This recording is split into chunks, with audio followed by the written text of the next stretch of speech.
If you're a maintenance supervisor at a manufacturing facility and your machinery isn't working right, Grainger knows you need to understand what's wrong as soon as possible. So when a conveyor motor falters, Grainger offers diagnostic tools like calibration kits and multimeters to help you identify and fix the problem. With Grainger, you can be confident you have everything you need to keep your facility running smoothly. Call 1-800-GRAINGER, click Grainger.com, or just stop by. Grainger, for the ones who get it done. Friends, it's Grego. Join me and hundreds of motorcyclists for the Christus Foundation for Healthcare's 21st Annual Nun Run, happening Saturday, October 11th, presented by Stellar Bank. This Blue Knights police-escorted ride raises funds for Christus school clinics, which provide essential healthcare services to students in some of Houston's most underserved neighborhoods. We'll start at the Villa de Mattel in Houston's East End and cruise down to Topwater Grill in San Leon for a finish line party. Register now at ChristusFoundation.org and get ready to ride. Saturday, October 11th.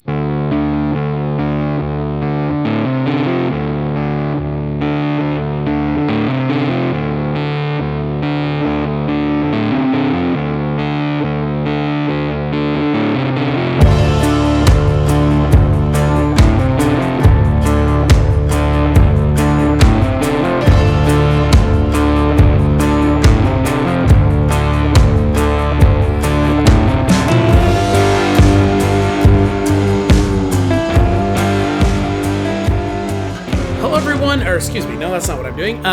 Happy New Year, and welcome to the Kulturecast. I'm Chris Stachiw, and I am joined by my good friend and one half of the one-season show, Jess Byard. Hello. Is it half? One half. You're half. One half doesn't make any sense. One half, but that's what people like. That's what old school cookbooks say. One half sugar. Yeah, one half. Half of the one-season show. And honestly, the true brains behind the operation.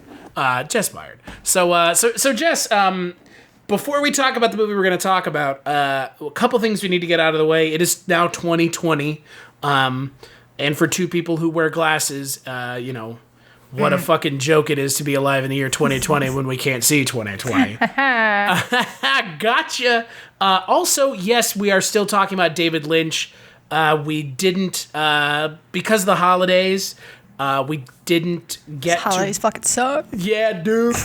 Why is New Year's a fucking thing? Dude, I don't know. It just extends the holiday, and I'm like, can we just stop? Can we all just get back to reality, please? Yeah, because it's like, the issue with New Year's that I have as someone who creates content, and you probably run into the same thing, the days between Christmas and New Year's should just be a holiday for everyone.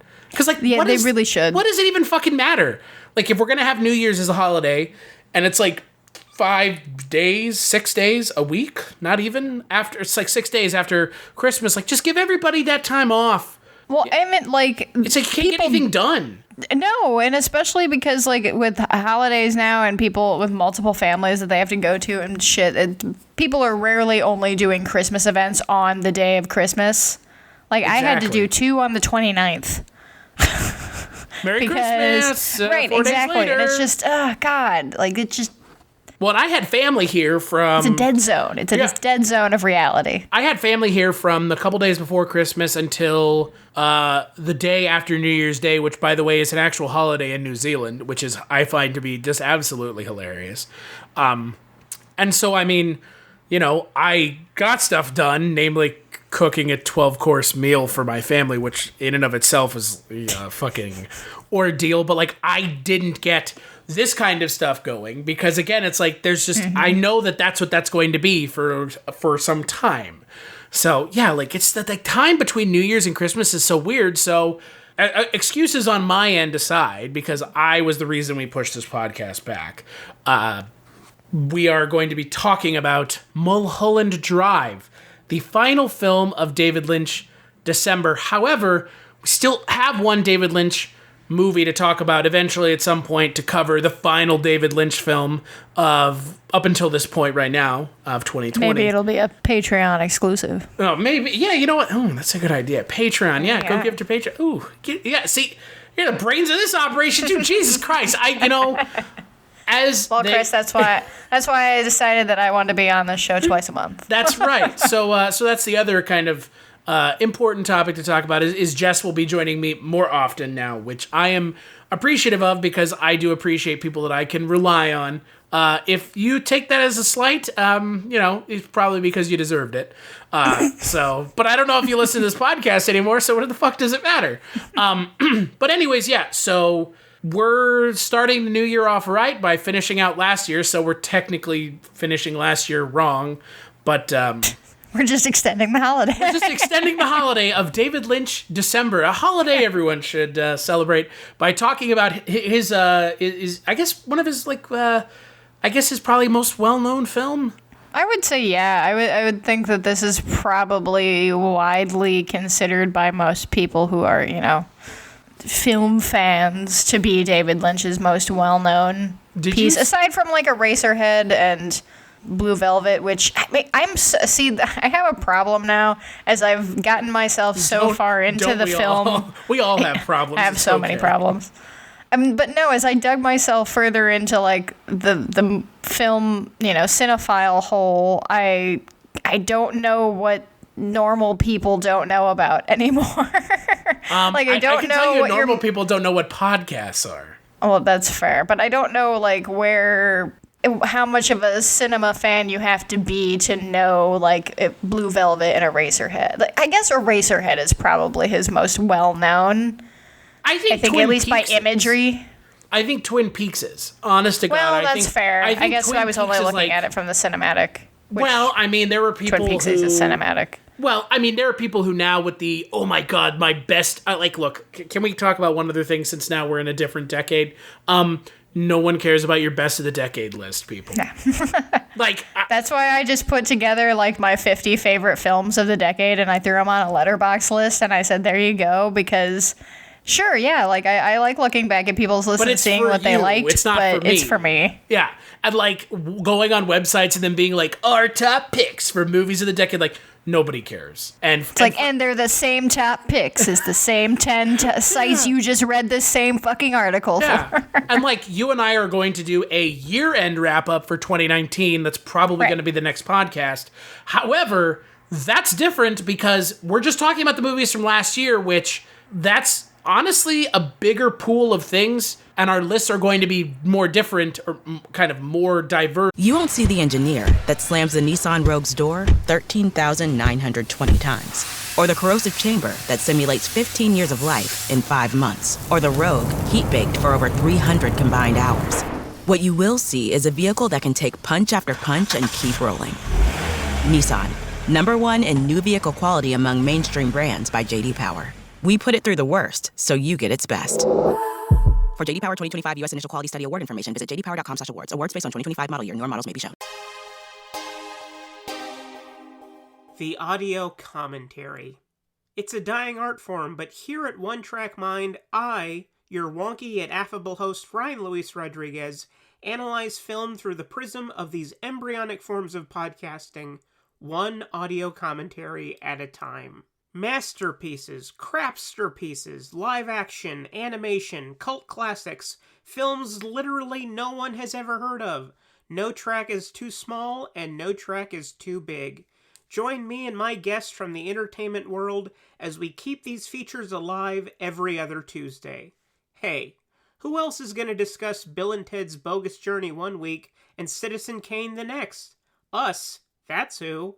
Sure, you have to put up with my voice, but there's a certain give and take in this industry. That's One Track Mind, part of the Someone's Favorite Productions family, and available wherever you get your podcasts. Than best of the decade, because best of the decade, like you said, it's kind of always the same stuff. Realistically, and honestly, do I really want to dig through 10 years of stuff to find no. And I don't even know if a movie that came out in the last 10 years is my favorite of anything ever anyways. Honestly, all I did to put together my 50 favorite movies of the decade were I went on my Letterboxd and I clicked to show me all the movies that I watched that came out, in the 2010s. And I just picked everything that I gave a 3.5 or more stars above and I threw them in a list.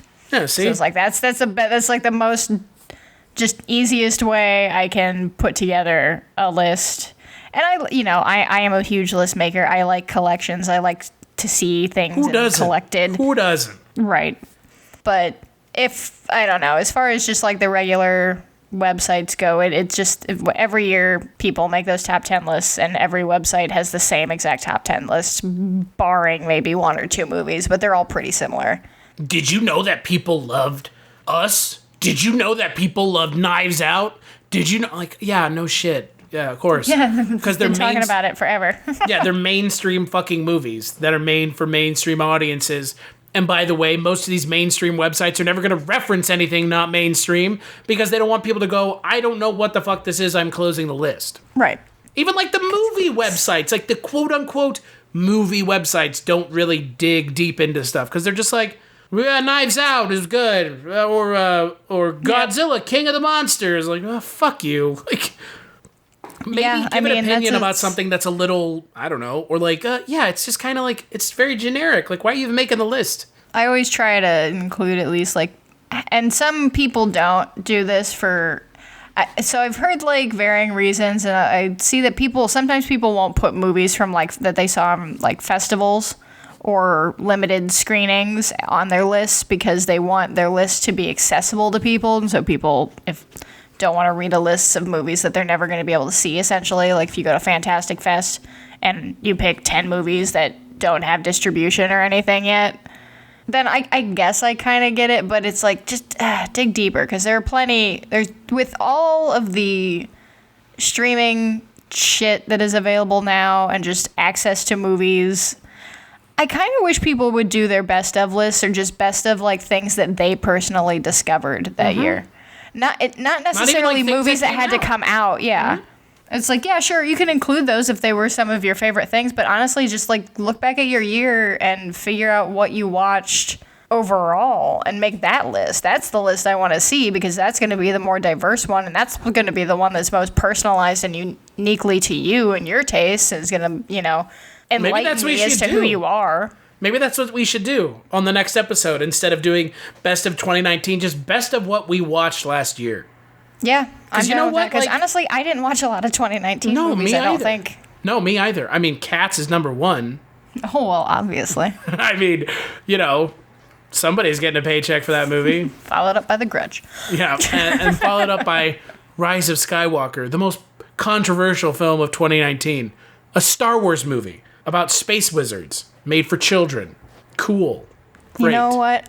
I just saw an advertisement on the Criterion channel. They have a new collection called 70s Sci-Fi, and it's just pre-Star Wars sci-fi is such a wonder. Like, it's just so nice to watch. What about and Dune? Look at. Exactly. Dune is post-Star Wars sci-fi. Yeah, but it's it's also pre-Star Wars sci-fi because it was written before Star Wars. Right. Yes. Oh God. So and it doesn't have any Star Wars referencing at all, unlike every sci-fi movie that comes out. No, because Star Wars ripped off Dune. I mean, like, Star Wars ripped off the Bene Gesserit. Like, that is literally like Jedis, pretty much. Like, just kind of ripped them off.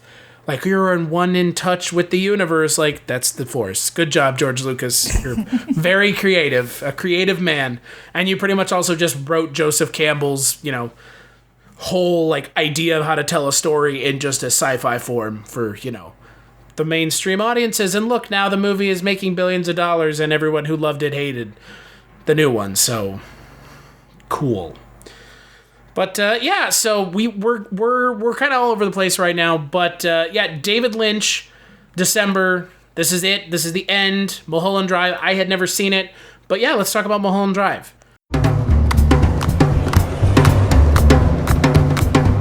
I can't believe it. I'm just so excited to be here. I'm in this dream place. This one comes highly recommended. Dream place. What are you doing? Get out of the car. Yeah. The girl is still missing. What's wrong? I just don't know who I am. I wonder where you were going. Mulholland Drive. Come on, it'll be just like in the movies. We'll pretend to be someone else.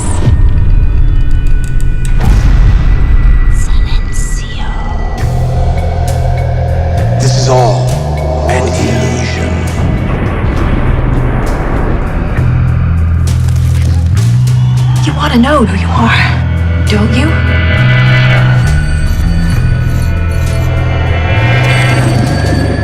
Where's this going? Mulholland Drive. It's been a very strange day. Getting stranger.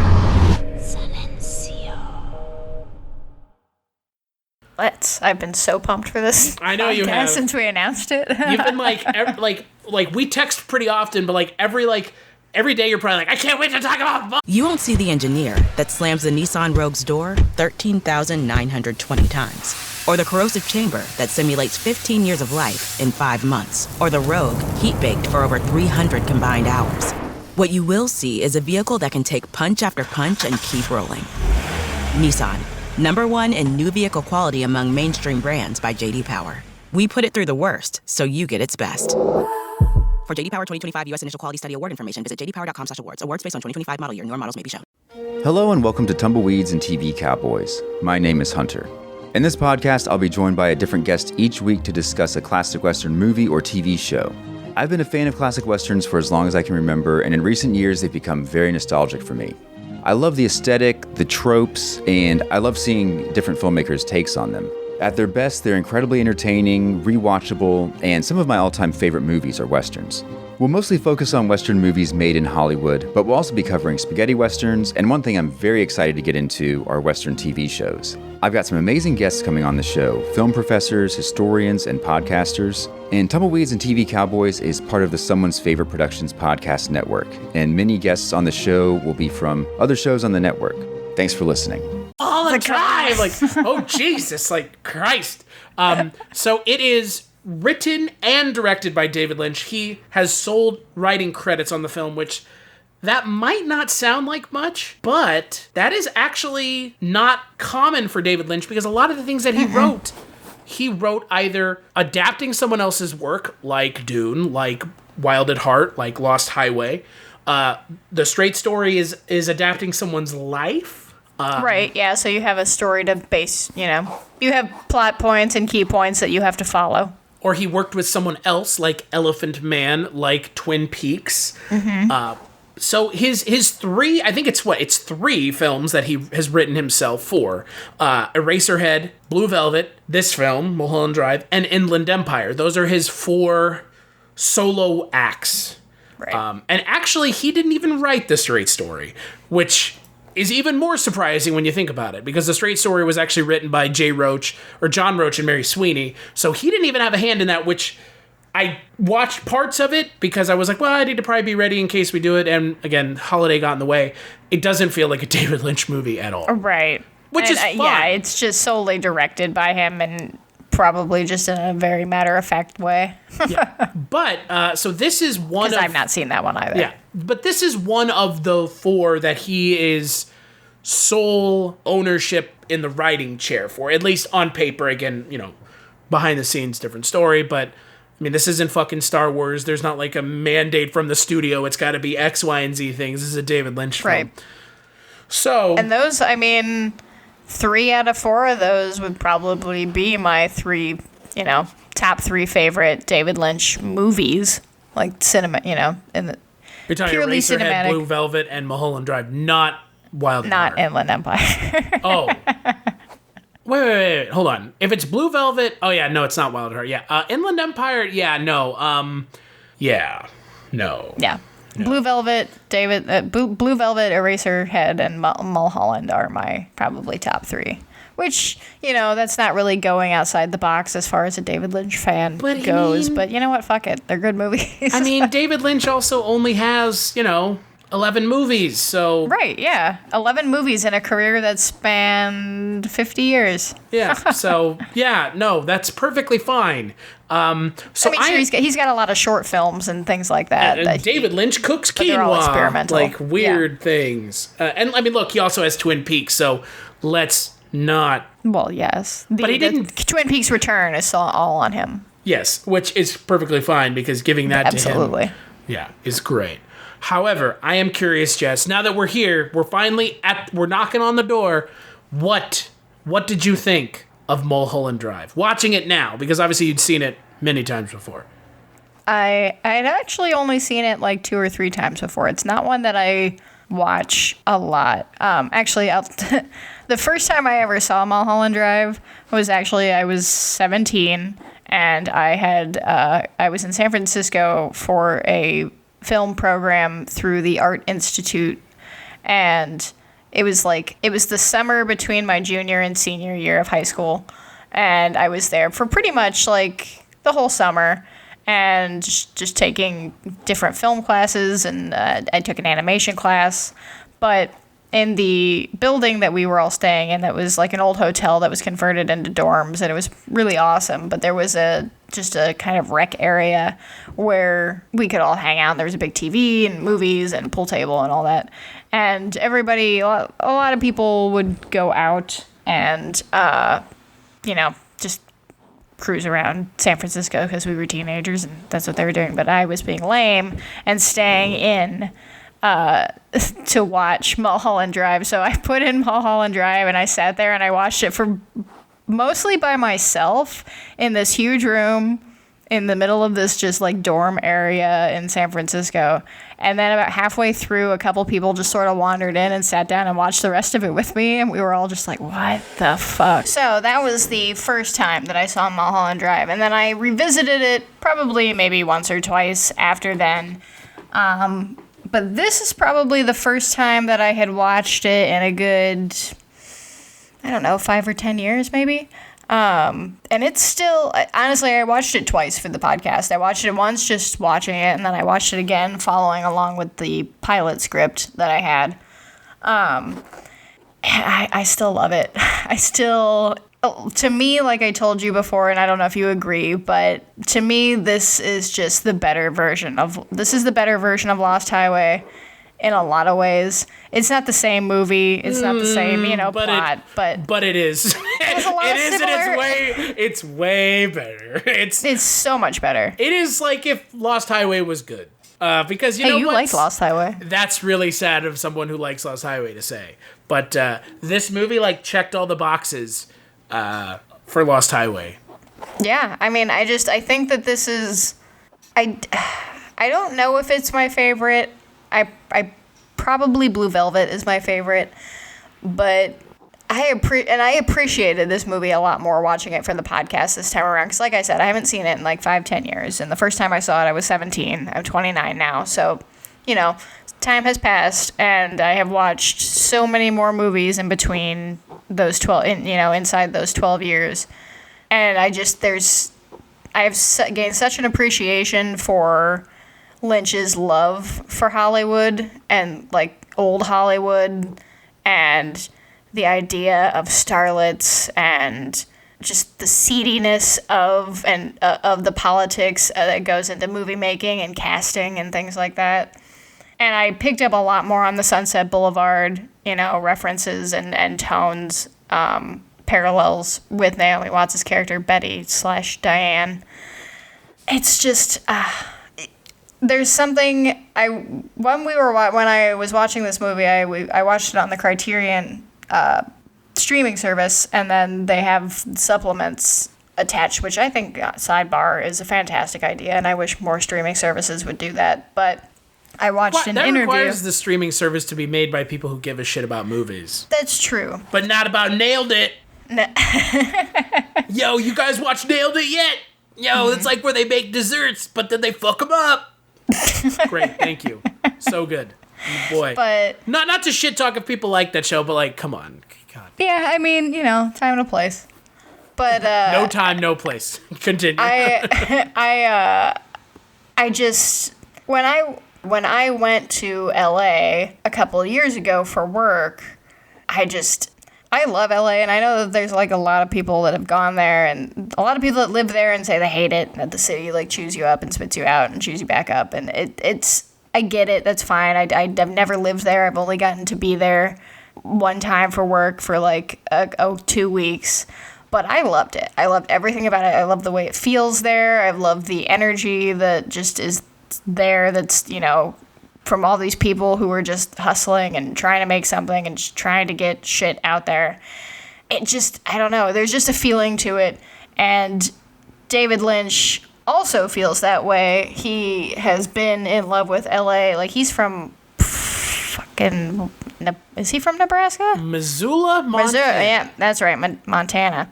So another state where people don't know what is there. Right. And he moved to LA, and he said that it was just an instant love affair. He said he woke up one morning and he saw this light, and he'd never seen like a light just so bright, and the light had it had a feeling behind it that was like a feeling of creativity, and that was just it for him, and he was there forever, and he's still there. And so, yeah, places like Mulholland Drive that are real places, he captures them in, I think, a really interesting and genuine way, and it's a way that it's a feeling that I totally understand. I totally get his love affair with LA. We were talking off podcast, before.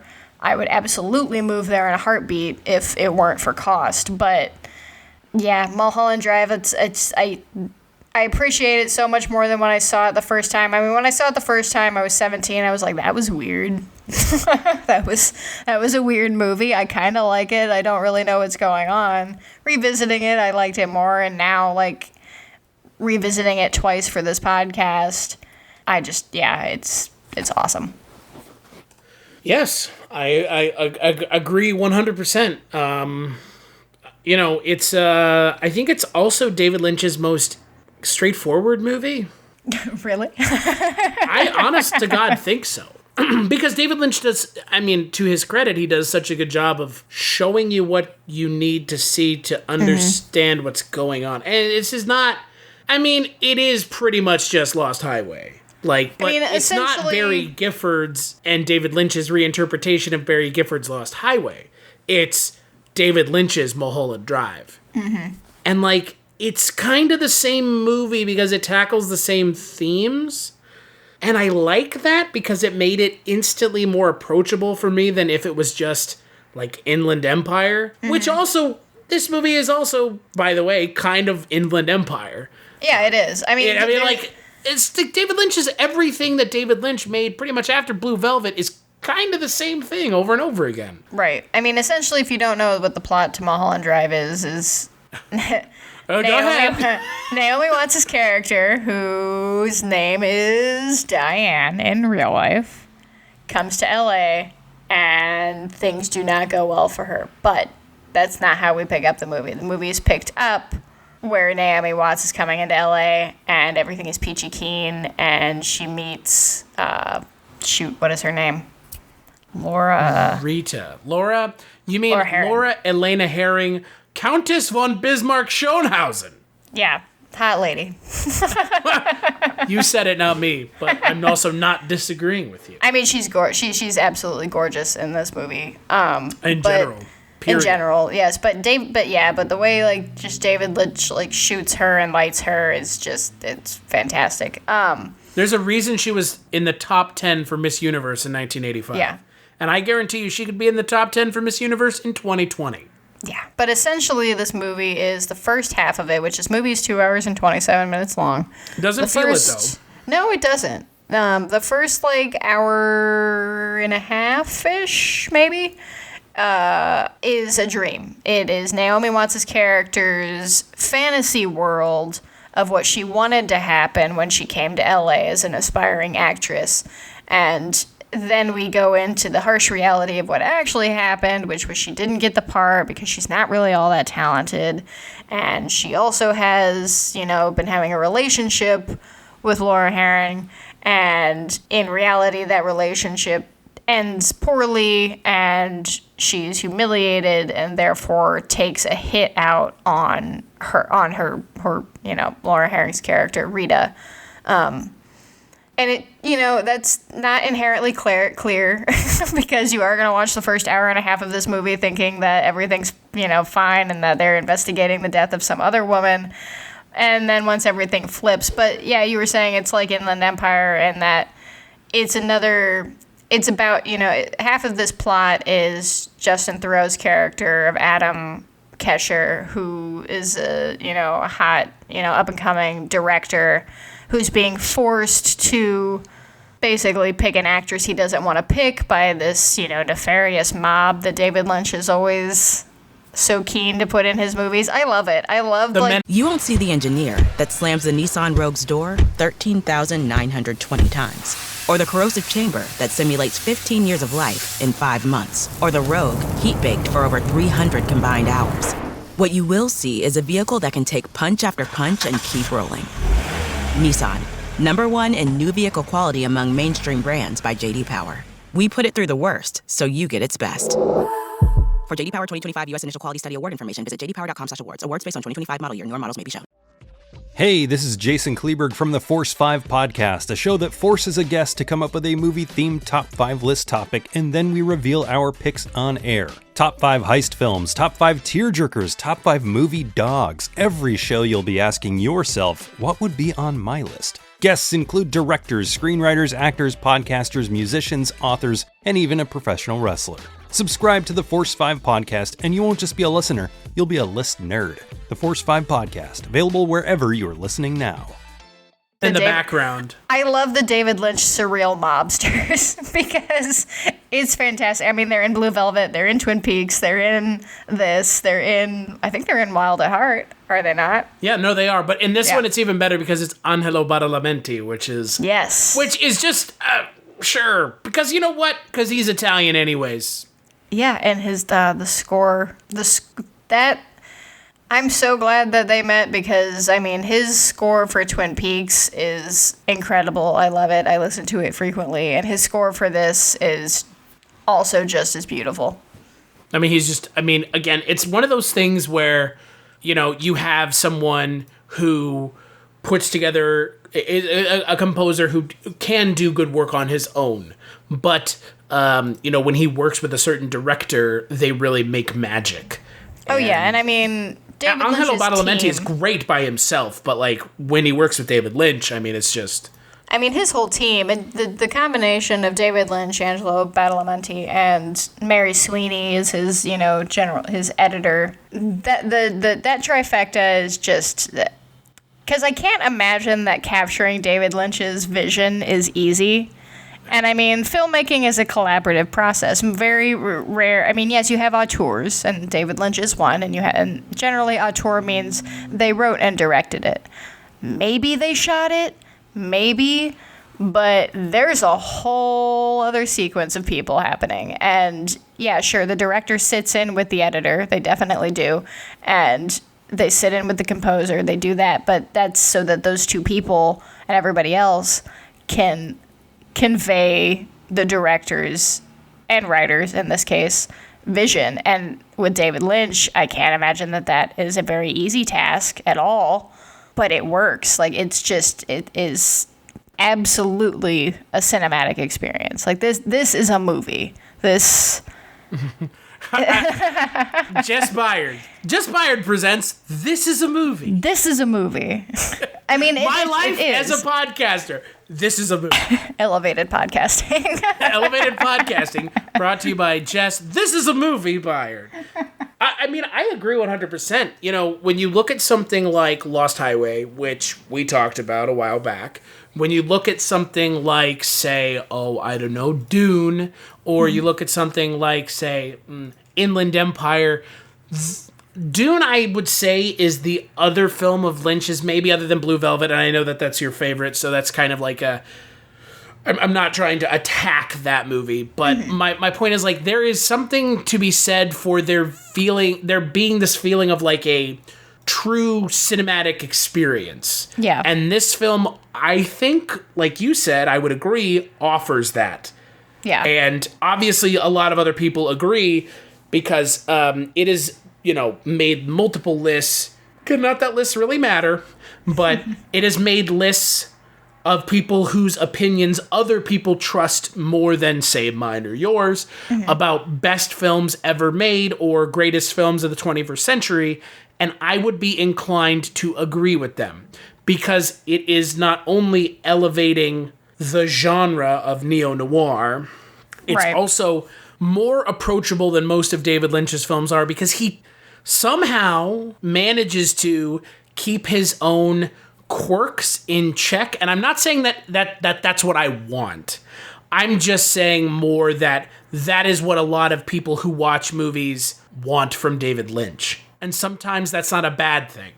It's not. I will agree. I don't know if I entirely agree that it's like super accessible for a David Lynch movie. I will agree that it is, if you can understand the fact that the first half of the movie is a dream. And he does a pretty good job of letting you know that it's a dream. And when you flip over into Naomi Watts' real life, her character of Diane, you realize that the stuff that didn't make sense in the first half of the movie doesn't make sense because it was a dream, and she's effectively repurposing and replacing people that she's seen in real life within sequences in her dream. So like the one of the most well-known scenes is the diner sequence, which, yes, that diner is called Winkies or whatever the fuck, but it's supposed to be Denny's. It says Denny's in the script.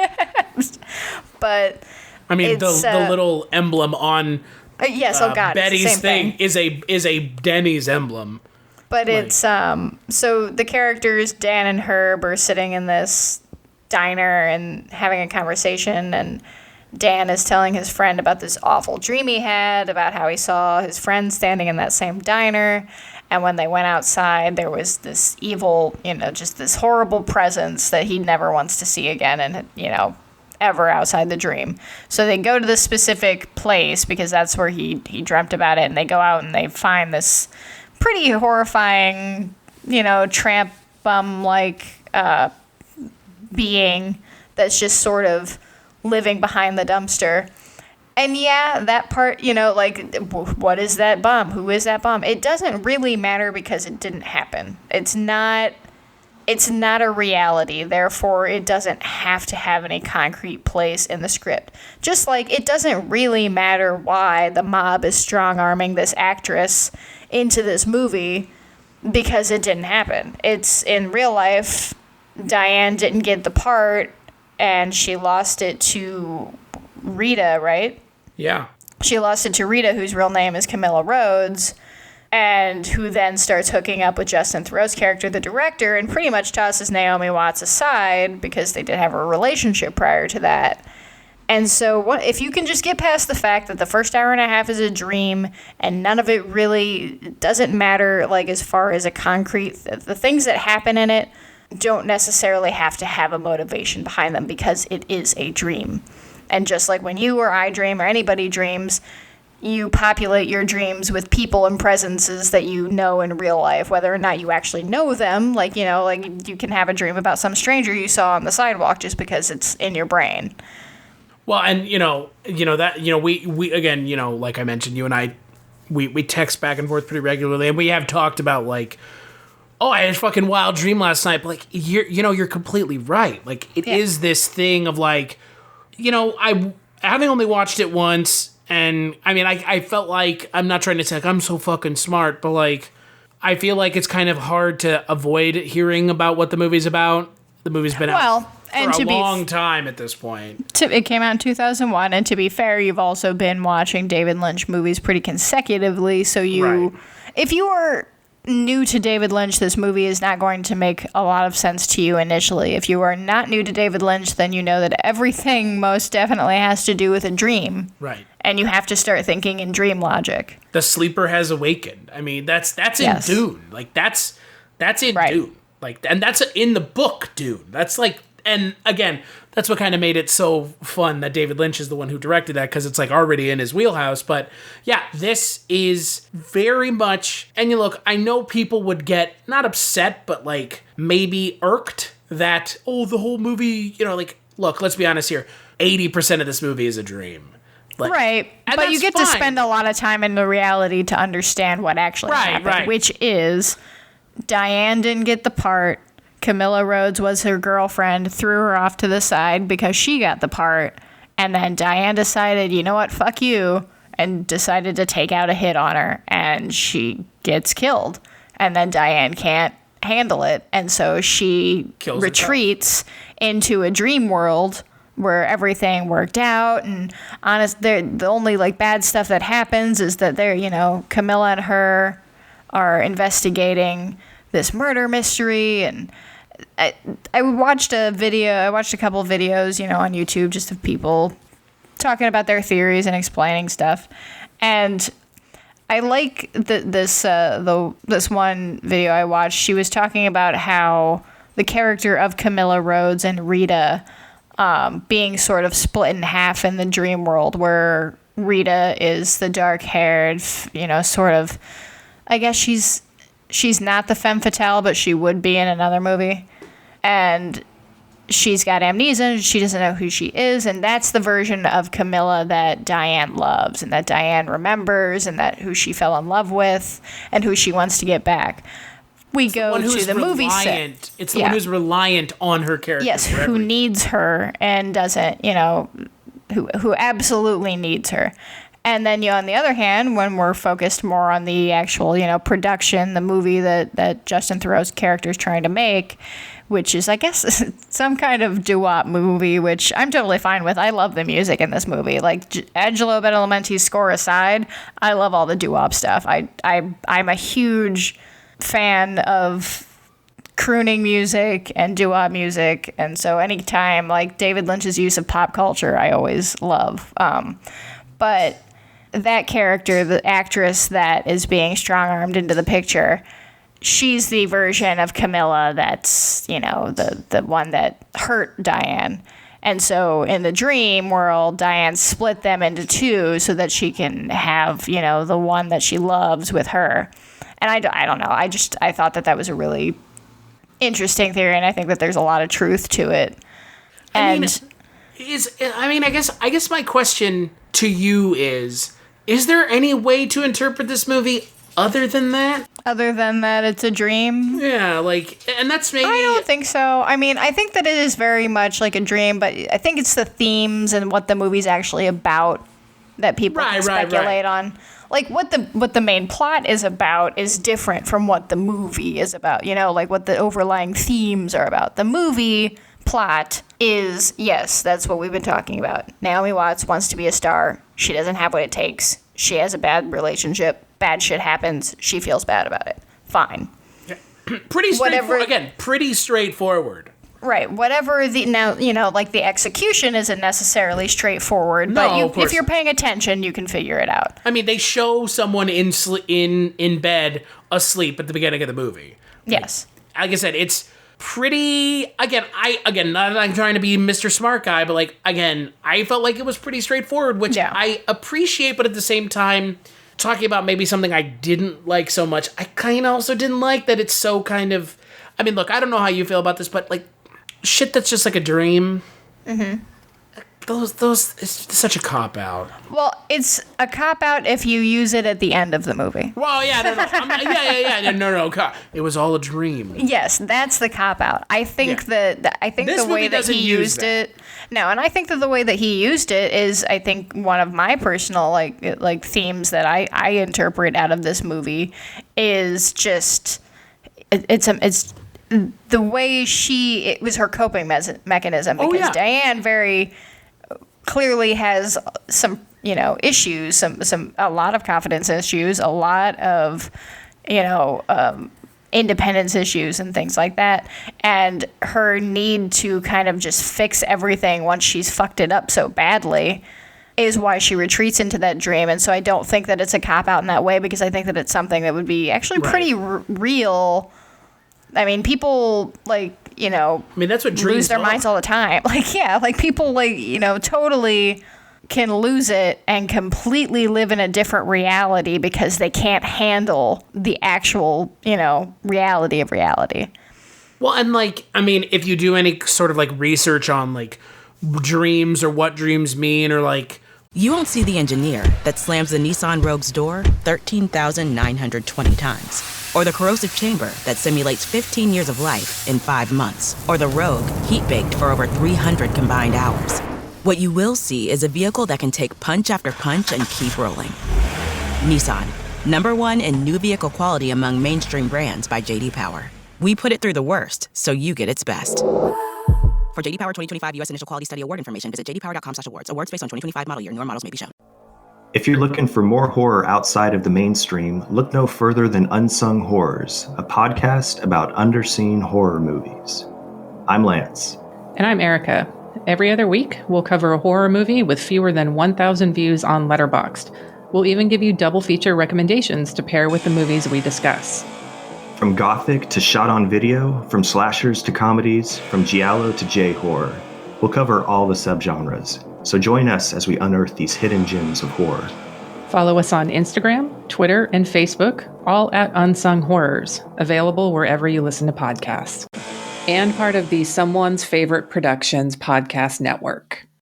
What is a dream, or what makes a dream exist in your mind?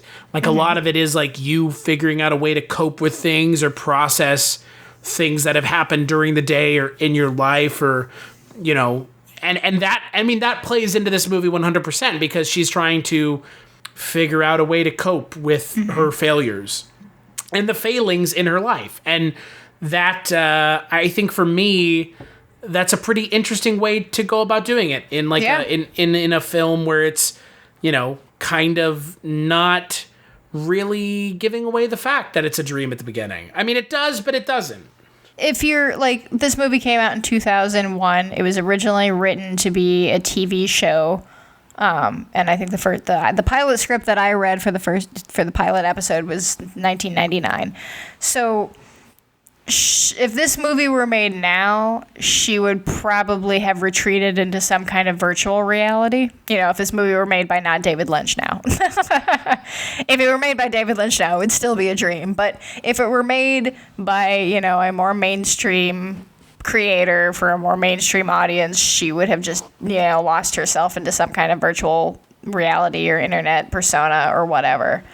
And I like that we don't have that. I do like to watch movies kind of the pre-internet, not pre-internet because internet was obviously around in 2001, but it wasn't so in charge of everything, and it wasn't so the interconnectivity of it. Yes, everybody, you know, there were cell phones in 2001, but not like great ones, and I don't think anybody has one in this movie. I can't remember. I think they have car phones in the limo. Right. But so moving on from that, Naomi Watts is a powerhouse in this movie, in my opinion. And it's, my husband and I were talking about it. It's kind of, we can't figure out why Naomi Watts never had a bigger career than she did. I mean, she was in King Kong. Come on. Right, yeah. But Peter Jackson's 4 hours King Kong.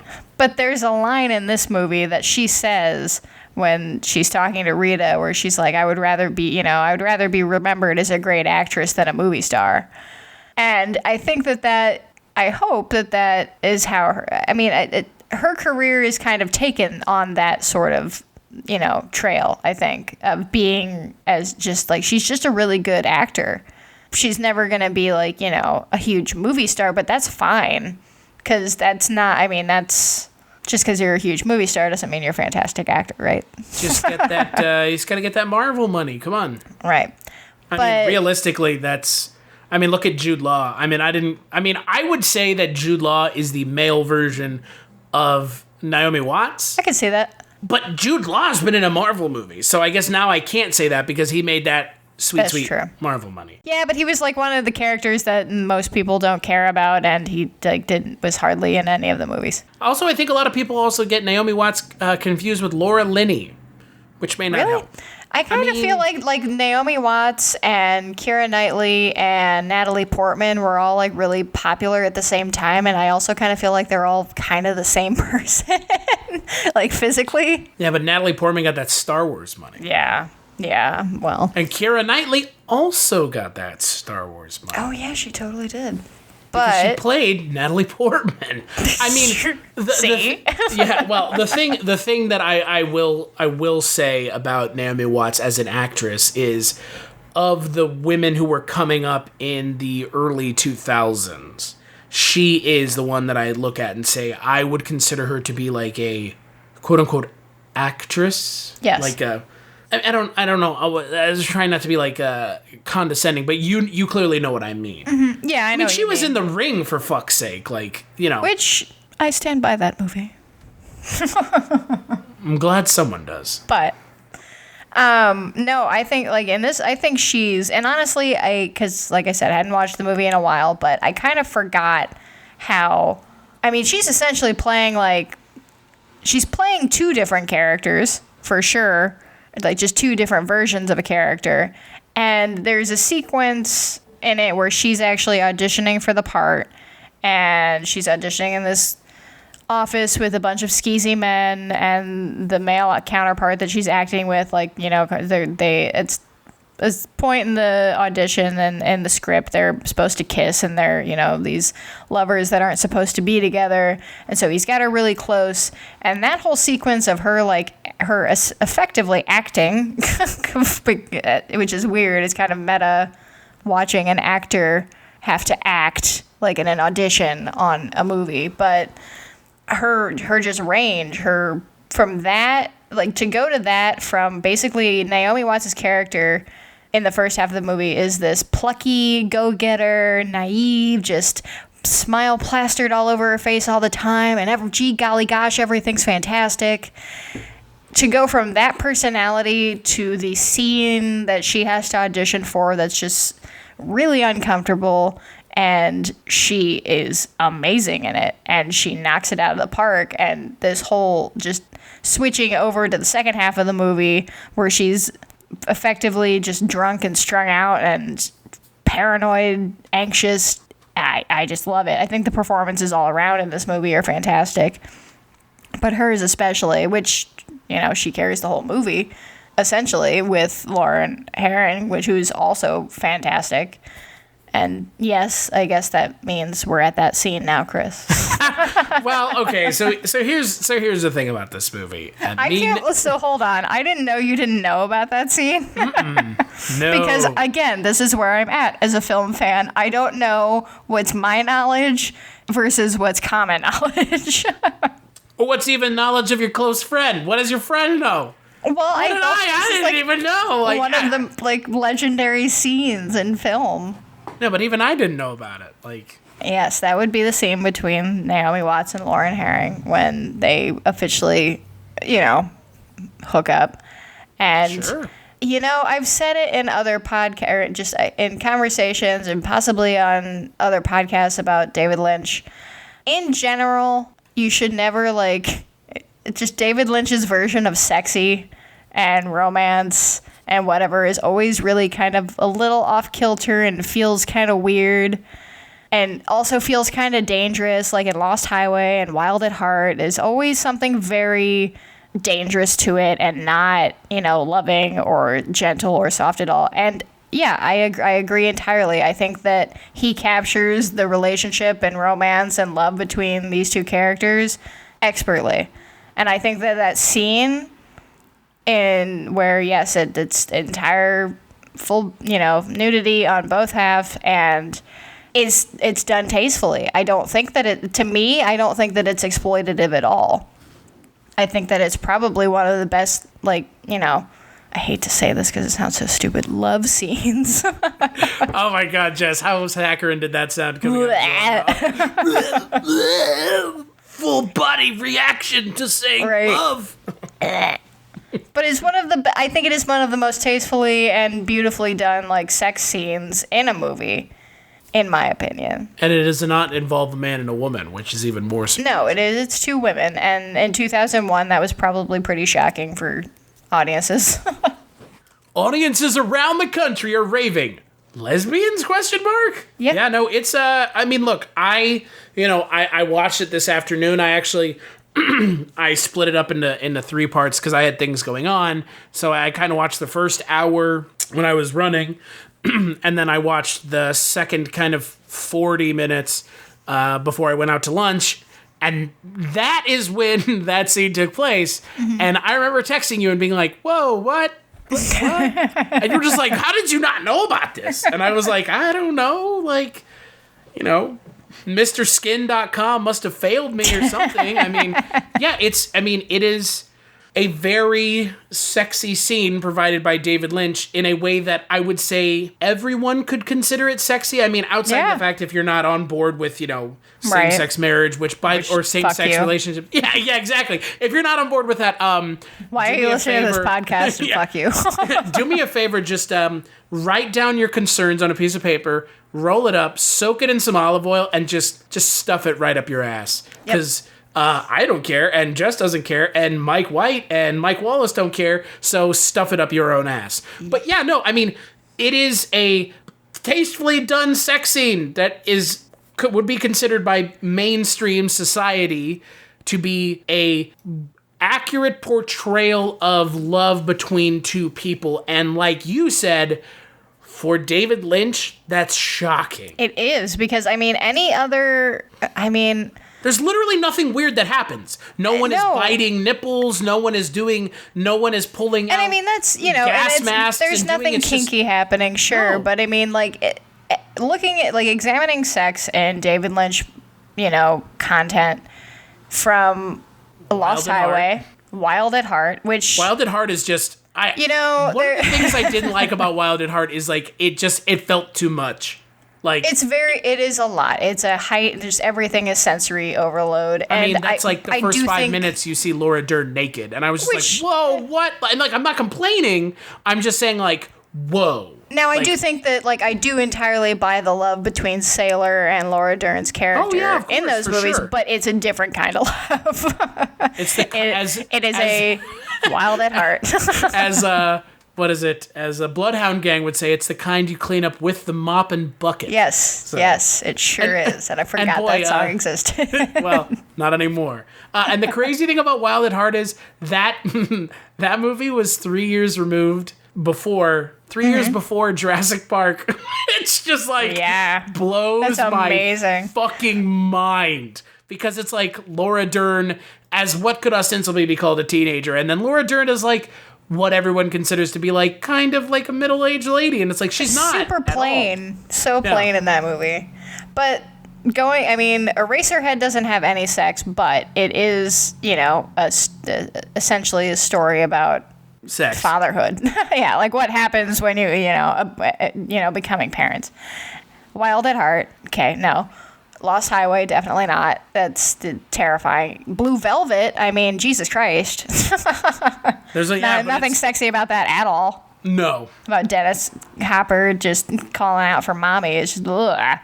There's no sex in Dune. There is. There actually is. Oh, there is. Tell me about your homeworld, Usul. That's true. Yeah, I mean, actually, you know what? That's kind of the funny thing. So thinking about it, with K-Mac and Sean Young, who is essentially giving nothing to do in Dune. That, I would say, is like the only other David Lynch scene of sexuality that is normal, quote unquote. Or could, well, there were phrases, not normal, but could be found sexy by mainstream society. That's fair. Because Blue Velvet, they are not going to find that sexy. No, well, I hope not. Well, and if you do find it sexy... And if you find it sexy, great. I mean, I'm not gonna kink shame. I mean, I find Wild at Heart sexy. That's only those two, though. Nothing else, and it's not, not Willem Dafoe, not any of that. That's not sexy. What are you talking about? Just need to clarify right now. Willem Dafoe is so sexy in that movie. You dummy. You dummy. Oh. But then we look at Twin Peaks, where Audrey Horne, sure, she's depicted as, this cold... You won't see the engineer that slams the Nissan Rogue's door 13,920 times. Or the corrosive chamber that simulates 15 years of life in 5 months. Or the Rogue heat-baked for over 300 combined hours. What you will see is a vehicle that can take punch after punch and keep rolling. Nissan, #1 in new vehicle quality among mainstream brands by J.D. Power. We put it through the worst, so you get its best. For J.D. Power 2025 U.S. Initial Quality Study Award information, visit jdpower.com/awards. Awards based on 2025 model year. Newer models may be shown. Hello, filthy movie lovers. My name is Gentry Austin. And I'm Casey Scott. And we're the hosts of The Sin Syndicate, film podcast for something weirdos, anti-criterion bros, and Joseph Sarno aficionados. Join us semi-weekly as we peer into the adults-only theaters and sticky-floored cinemas of the golden age of sexploitation, when the morals were loose, the laws were murky, and the intercourse was all simulated. Find us now on the Someone's Favorite Productions podcast network.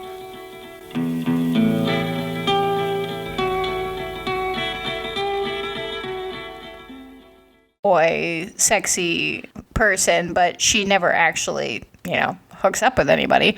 And the only other aspects Thank of like God. sex that we see are, you know, one-eyed jacks, which is prostitution, and I'm not shaming sex work at all. It's a very, I wish that sex work was actually, you know, widely accepted so that it could be a lot safer for the people who participated in it.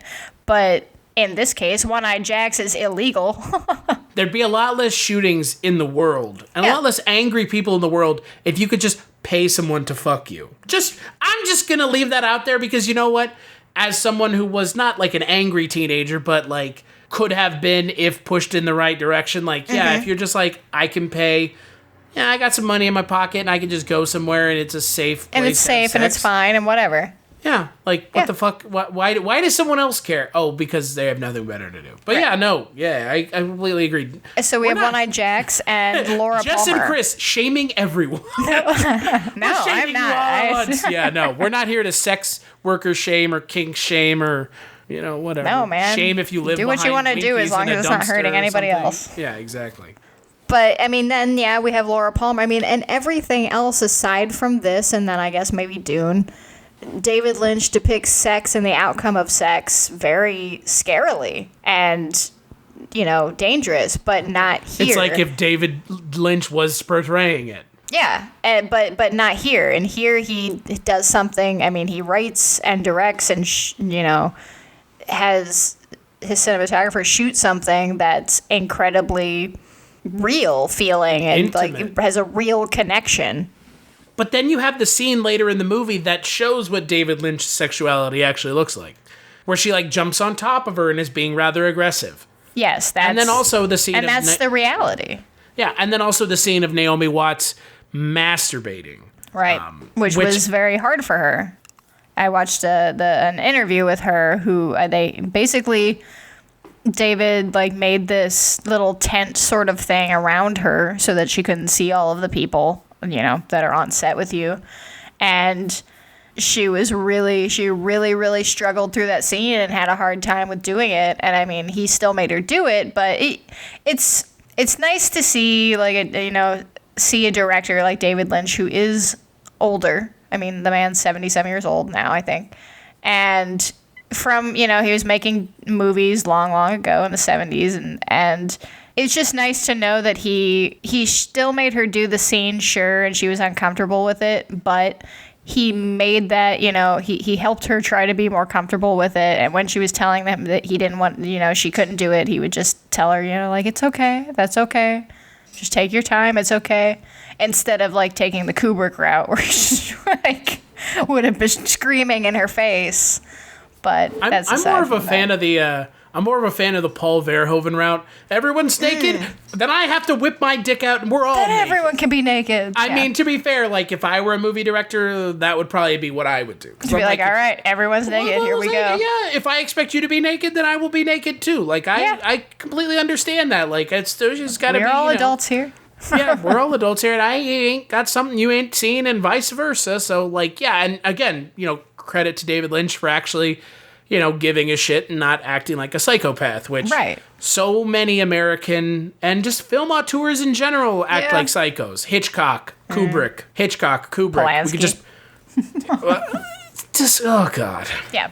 But we probably shouldn't even mention him, but you know, raping teenagers, you know.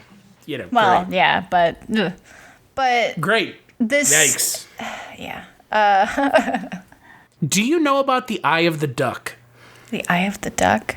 Oh shit. Okay, so, and I'm not making this up. So David Lynch had a quote, and I'm going to read it, and it's not long, and I will do my best to get through it quickly. But I think that this is, if you've never heard this, it came out around the time of this film, but he went on record saying, I sort of go by a duck when I work on a film, because if you study a duck, you'll see certain things.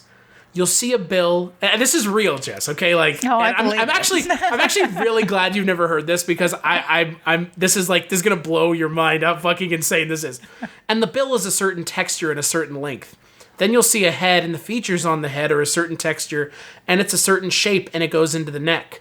The texture of the bill, for instance, is very smooth and has quite precise detail in it, and it reminds you somewhat of the legs. The legs are a little bit bigger and a little more rubbery, but it's enough so that your eyes go back and forth. Now, the body being so big, it can be softer and the texture is not so detailed. It's just kind of a cloud. And the key to the whole duck is the eye and where the eye is placed. And it has to be placed in the head, and it's the most detailed, and it's like a little jewel. And if it was fixed, sitting on the bill, it would be two things that were too busy, battling. They would not do so well. And if it were sitting in the middle of the body, it would get lost. But it's so perfectly placed to show off a jewel right in the middle of the head, like that, next to that S-curve with the bill sitting out in front, but with enough distance so that the eye is very, very, very well secluded and set out. So when you're working on a film, a lot of the times you can get the bill and the legs and the body and everything, but this eye of the duck is a certain scene, this jewel, that if it's there, it's absolutely beautiful. It's just fantastic. You know...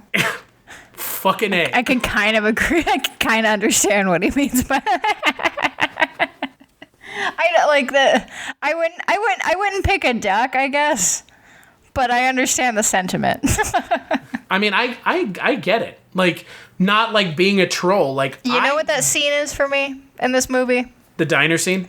No, it's the Rebecca Del Rio scene. Where she's singing, crying, but in Spanish by Roy Orbison. That scene just, I don't know. You won't see the engineer that slams the Nissan Rogue's door 13,920 times. Or the corrosive chamber that simulates 15 years of life in 5 months. Or the Rogue heat-baked for over 300 combined hours.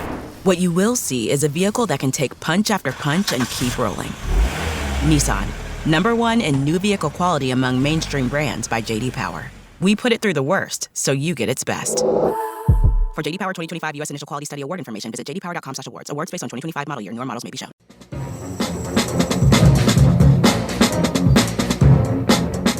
Hello, this is Aaron West. I am the author of the A24 New Wave. In this book, I look at A24's output, and I make the argument that we are in a new wave movement right now. A24 plays a major role. This book has a supplemental podcast where each episode is a brief conversation about an A24 related topic, whether an actor, director, or even a genre. As I continue research for the book and conduct interviews, I expect to record podcast episodes with people involved with the company. You can find the podcast at cinejourneys.com or wherever you find podcasts, and we are proud to be members of the Someone's Favorite Productions podcast network. I feel it in my bones. Like, I just feel her, the way she sings it and the look on her face, and with, Betty and Rita just kind of breaking down, because this is towards the end of the fantasy. This is when the fantasy is coming apart because they're getting too close to the murder mystery solving, which is essentially, Naomi Watts coming out of her dream state.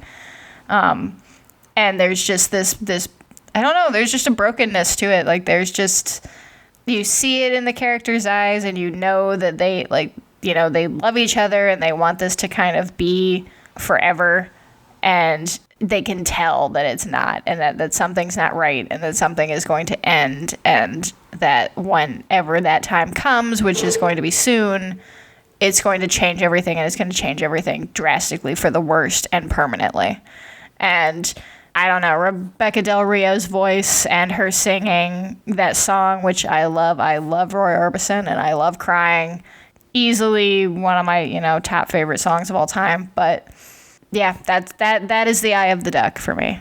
Which now I feel like we need to have an Eye of the Duck segment in every podcast. I was say the same thing. Boy, thank you, David Lynch. You know what my Eye of the Duck scene is in the film? It's not the diner scene. Because honestly, that's kind of the David Lynch fan. That's the most David Lynch scene, I guess. In the movie. And also for rabid David Lynch fans, everyone says that's the Eye of the Duck scene, because now everyone goes back through his movies and which scene is the Eye of the Duck scene? For me, personally, it is the scene between Justin Theroux and Monty Montgomery out at the ranch. I find that scene the cowboy. Yeah, the cowboy. I find that scene to be so interesting. You know what's great about that scene? I guess Monty Montgomery could not remember his lines to save his life.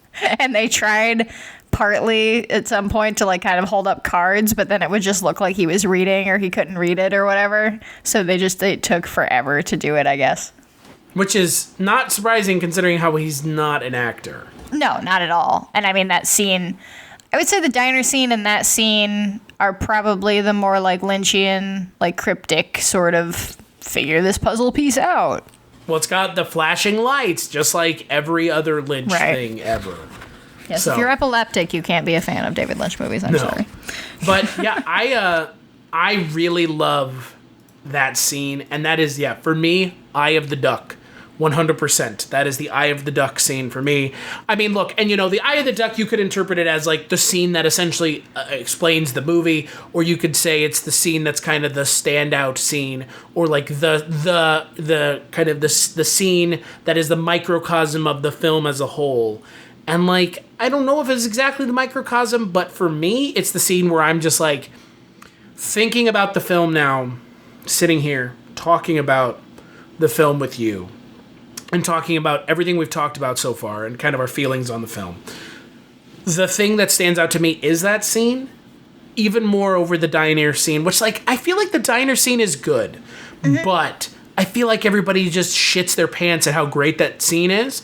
And it was ruined for me because I'd already seen that scene a million times. Yeah, it's the one that, if anybody's making some show about, top 10 best moments of blah, blah, blah, and then you get the clip. Yeah, it's blah, and, showing it out of context is not helpful. Well, it's not representative of the movie at all, really. That's my point. It literally has nothing to do with the movie. Not really. I mean, it's you could take it out and you wouldn't miss it because it doesn't do anything. Right. In that same video that I watched on YouTube, I can't remember who. I think the YouTuber is London City Girl or something like that. But she does just video essays. Shout out to your girl, London City Girl. Give them some love. Right. Sure.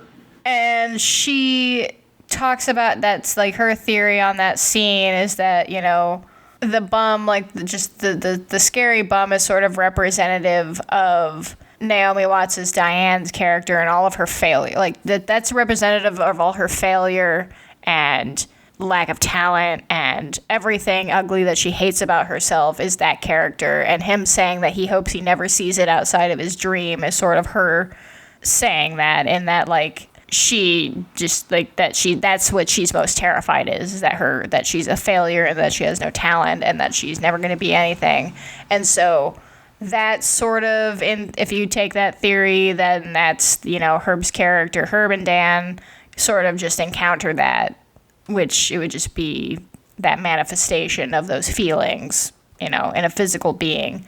So I mean, I can see that, but agreed, you could probably take that scene out and nobody would miss it. Well, I mean, let's be honest here. I am personally scared of Bonnie Aarons jumping out from behind a dumpster. Well. And you know what? I interviewed Bonnie Aarons, and I'm terrified of Bonnie Aarons jumping out from behind a dumpster. Because Bonnie Aarons, by the way, I know you know this, but if you don't know who Bonnie Aarons is, she would go on to headline her own horror film, which unfortunately was not very good. In spite of her, it was not very good. She is fantastic. No fault of her. She's great. But she was actually the nun in The Nun. Yeah. And in The Conjuring 2, which The Conjuring 2 has the best nun scene in it. And honest to God, I kid you not, I honestly think The Conjuring 2 has one of the scariest scenes I've ever seen. That scene in the study with the nun is fucking terrifying. I would agree. I mean, I liked The Conjuring 2. I liked The Conjuring 1 and 2. Yep. But yeah, I know that they have happy endings, but yeah, but that's okay. Yeah, I don't hate that happy ending. Movies that don't have happy endings, horror movies that don't have happy endings aren't lame. I mean, hey, I'm all for bleak endings. I mean, look at the ending of this movie, but no, but Bonnie Aarons, she's great. You won't see the engineer that slams the Nissan Rogue's door 13,920 times. Or the corrosive chamber that simulates 15 years of life in 5 months. Or the Rogue heat-baked for over 300 combined hours. What you will see is a vehicle that can take punch after punch and keep rolling. Nissan, #1 in new vehicle quality among mainstream brands by J.D. Power. We put it through the worst, so you get its best. For JD Power 2025 U.S. Initial Quality Study Award information, visit jdpower.com/awards. Awards based on 2025 model year. Newer models may be shown. Great in this. I'm not given much to do, but now she's attached to, the scene from this movie that everybody remembers, and that's good. And she get to work. I mean, hey, she's got a David Lynch movie. Yeah, I mean, there's a lot of people. Yeah, there's a lot of people in this movie that got to work with David Lynch. Tony Longo, who is a fantastic character actor. One of the things I texted you that I still don't know why. Why is Billy Ray Cyrus in this movie? I don't know, and I feel like I feel like there is a reason, but I don't know, and I was stupid and didn't look it up before David the Lynch, podcast. secret fan of Achy Breaky Heart. Which, I do kind of feel like it might be that. No, would that be surprising? It wouldn't, because you know what, David Lynch, he is, but he's also painfully normal in a lot of ways. The man is just everything, look at the way the teenagers talk in Twin Peaks. It's from another era. It's from another era. Yeah, he's a man. He's decidedly dedicated to the 50s. But he doesn't dedicate it into what I like best about it is that he doesn't idealize the 50s. He uses the music from it, which I love. Like I said, I love the doo-wop music in this movie. I love the Roy Orbison music and everything he does. And the 50s and 60s, he doesn't present in a way he presents the idyllic in a sinister way, and I mean that's best represented in Blue Velvet. Oh yeah, which opens up with a literal white picket fence and then a detached ear. I mean, so I love his portrayal of it because it's something that he still, I think, very much cares for and that he kind of has a nostalgia for, sure, because that's the time he grew up in. But he also, I think Mike White mentioned it when you guys talked about Elephant Man. The man loves nuclear explosions. I mean, he puts them in almost everything, and that's a leftover from him being a kid in a time where they were prepping for possible nuclear bomb, explosions to happen. And I like that warped vision of it where he has this, he has a love for it, but he also understands that there is a lot of scary and bad shit that isn't, entwined with those time periods. Yeah. I like you said, David Lynch is I think David Lynch offsets his normalcy by the stuff that he makes because I think David Lynch is probably not boring, but painfully normal, in real life. Oh yeah. And that's a good thing because that's where all this came from. Yeah, he paints, he meditates, he smokes American spirits, and he drinks coffee, and that's what he does. And I mean and he's got hair that oh my god, I hope my hair goes that way when I hope I graze in that way. I wish I could do my hair the way he does his hair because Me it is too. It's perfectly elevated, but at the same time it has that fluidity to it. Yeah, it doesn't look too molded. It looks kind of natural and soft. I just want to touch it. There's a lot. I think. I will say that Billy Ray Cyrus.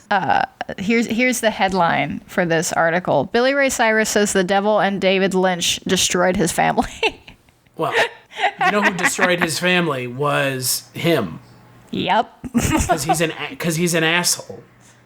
But I actually don't know if Billy Ray Cyrus is an asshole, but I don't know what kind of idea. I don't know what kind of parent you have to be to raise Miley Cyrus. Let's just put it that way. And probably not a very present one. Yeah, right. There's just, look, this is a David Lynch movie, so there's a lot of weird roles filled by, I wouldn't say recognizable people, but recognizable you got a lot of character actors. I mean, James Karen. Yep. What's his name is Wally in the movie, but he's the director who she auditions for.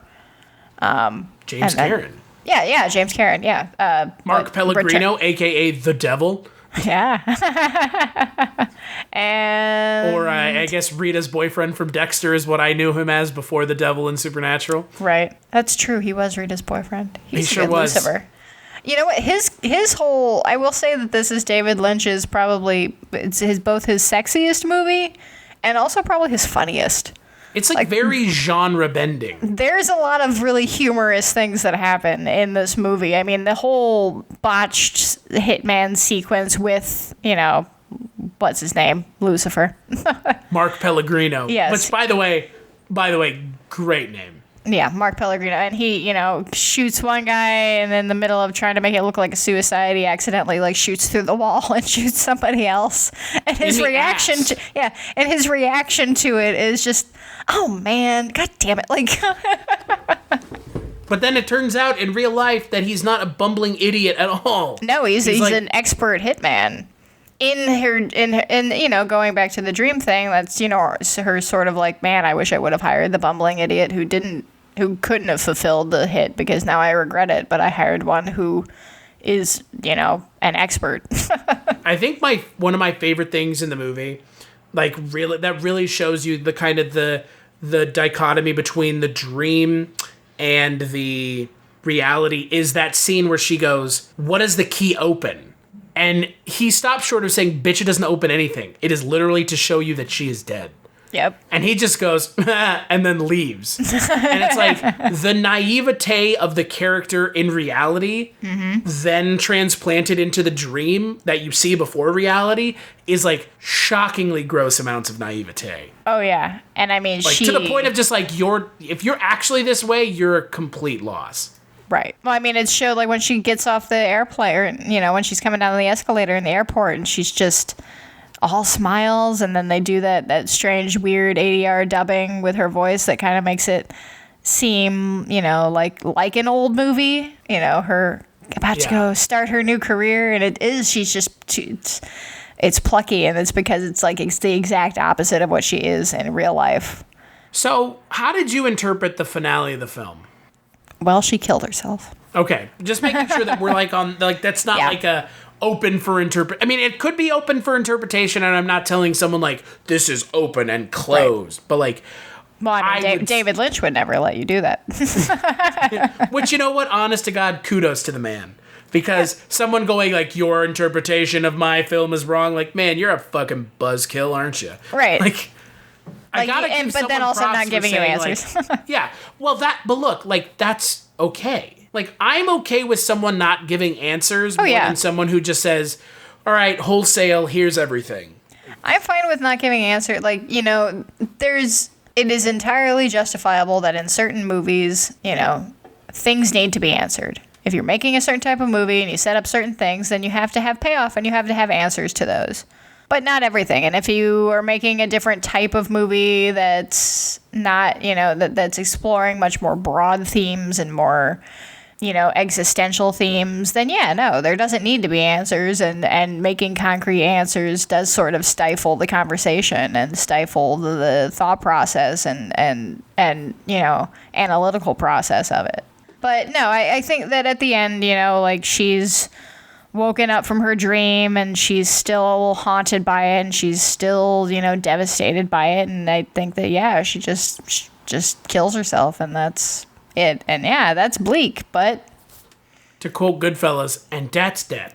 I think that it's very, I think it's a representation of how the industry sort of treats, up and coming actors who, once they're, or just any actors, honestly, once they've reached their expiration date, once they've hit their expiration date, you're gone. I mean, unless, you've made it huge big time, if you're a multi-millionaire actor, sure, but if you're a working actor who, by that definition, is, that means they have to work to still pay the bills.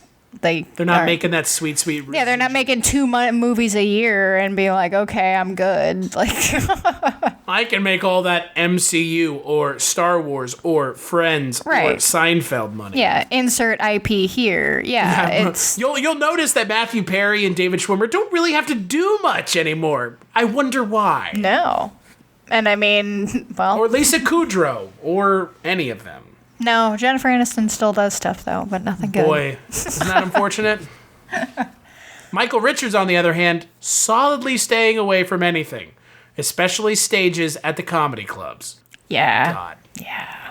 But yeah, no, it is, I was reading more about it and how this is kind of like a love letter to Hollywood, but I think it's more of a reality check to say I work in this industry, I'm part of this industry, but at the same time, like, I don't agree, or I don't want to be part of this industry in the way that it is what you said, like tearing out people's like souls and stomping all over them.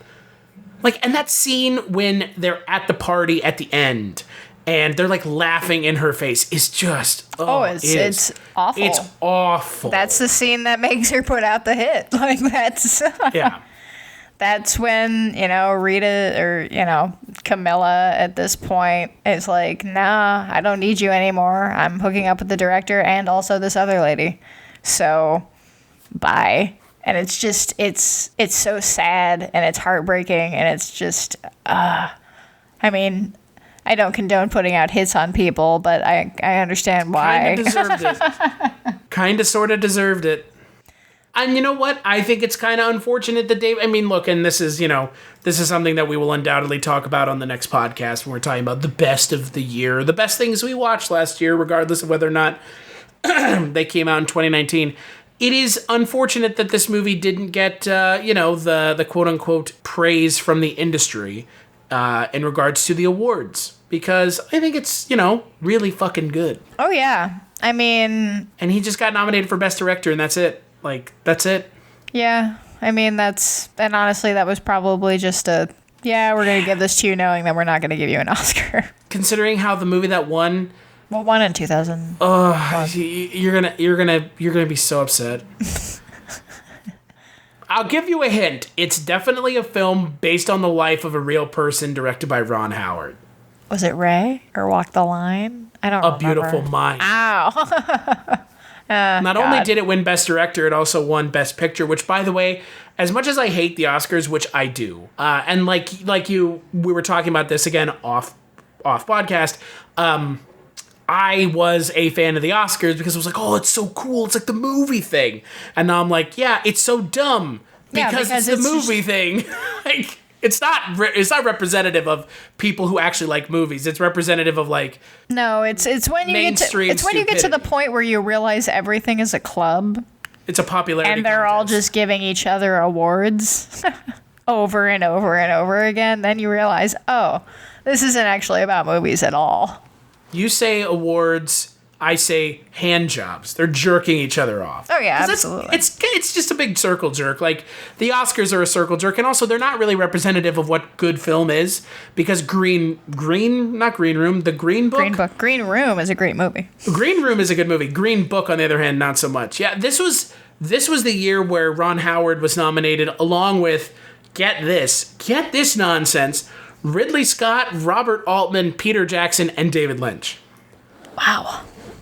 What was Ridley Scott nominated for that year? Black Hawk Down. Oh. I don't... Movie, but... No, fuck no. That movie is... Ugh. But, I'm not a war movie guy at all. You won't see the engineer that slams the Nissan Rogue's door 13,920 times. Or the corrosive chamber that simulates 15 years of life in 5 months. Or the Rogue heat-baked for over 300 combined hours. What you will see is a vehicle that can take punch after punch and keep rolling. Nissan, #1 in new vehicle quality among mainstream brands by J.D. Power. We put it through the worst, so you get its best. For J.D. Power 2025 U.S. Initial Quality Study Award information, visit jdpower.com/awards. Awards based on 2025 model year. Newer models may be shown. Have you ever wanted to dive deeper into the horror movies you love? Beyond the Blood is a horror podcast for fans who want more than just surface-level screams. We do deep dives into the movies that shaped us, digging into director commentaries, behind-the-scenes stories, deleted scenes, and the special features that most people skip. Each episode is a love letter to the genre. We break down how these films were made, the creative risks that paid off or didn't, and the lasting impact they've had on the genre as a whole. From 70s slashers to modern nightmares, we celebrate the craft, chaos, and characters that keep us coming back. If you're the kind of fan who rewatches movies with the commentary on, or you simply grew up in the video store horror aisle, the Beyond the Blood podcast was made for you. New episodes every single week. Subscribe, let's dig deep. Welcome to the Beyond the Blood podcast. However, I will say this much. Beautiful Mind, definitely not my kind of movie either. No. I mean, I occasionally like, a biopic, but I tend to like the ones from, I tend to like ones that are, older. Like, anything that any kind of biopic that was made after like 95 is all kind of the same. Like, for fuck's sake, do something interesting. Like, don't just or they're tell made me about the people life. that you already fucking know about. Yeah, like, look, and here's Like, the I don't thing. need a Johnny Cash movie. I know about Johnny Cash. But here's the thing. The Elton John biopic was pretty fucking good. Was it? Which is, yeah, but here's the thing. You know why? Because they actually did something with it. They didn't gloss over the fact that he was a drug addict. They didn't gloss over a lot of the things that Bohemian Rhapsody glossed over. Right. Which is fine, because that movie was directed by a child molester. Right. But, like you said, they're all kind of samey. And that's a problem. Mm-hmm. Because They're when very something formulaic. when something like this gets nominated for Best Director alongside something that is cut and paste, which A Beautiful Mind is, and I will stand by that. And if you like A Beautiful Mind, is. yeah, like it's very cut and paste. It's very like troubled genius. Let's talk about that. Let's do that. And Stephen Hawking and oh god, what was the one where Benedict Cumberbatch was playing? The Alan Turing. Yeah. It's like they're all the same. Like, and one he has a physical disability, and one he has a mental disability, and one he's just gay. So at the that's time, a disability. at the time it was seen as a disability. Like, yeah, it's like I don't fucking care, because honestly, the movies aren't gonna give the story the like amount of room to breathe that it deserves, and it's not gonna be interesting anyways. And so it's like, and then this movie got nominated for Best Director, and it honestly, like, up against those 4 movies, it should have won. Yeah. But David Lynch ended up winning an Oscar this year anyway, so it's fine. That's true. And boy, did you read about what his response was when he got? When You're all Laura very asked lovely him? people.